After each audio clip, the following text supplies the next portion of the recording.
شوفوا المرة الماضية الكل صار يحكي إنه المسابقة صعبة، وصراحة أنا معكم، يعني هي كانت شوي صعبة، وكنوع من المساعدة أو كنوع من الاعتذار مني إلكم، أنا بدي أعملكم هلا رسمة أسهل بكتير، والشخصية معروفة أكتر بكتير، والرسمة أنا أوريدي راسم منها كمية أكبر، فاللي بيحكي لي عنها صعبة صراحة بزعل منه، يعني بعمل له بلوك. لا مش هعمل حدا بلوك.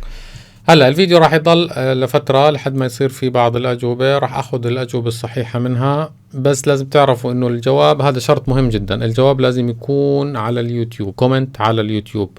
اللي بيعمل لي كومنت على مكان تاني أهلا وسهلا، بس إذا كان جواب حتى لو كان جوابه صحيح مش هعتمده. راح أخذ الأجوبة الصحيحة وأعمل قرعة، وإن شاء الله تكون قرعة عادلة. راح أجيب سارة بنتي عمرها 4 سنين، راح أخليها تسحب واحد من اللي مجاوبين صح، واتمنى من الكل يربح. كيف اتمنى من الكل؟ ما انت جاي تحكي بدي اختار واحد، كيف تتمنى الكل يربح يعني؟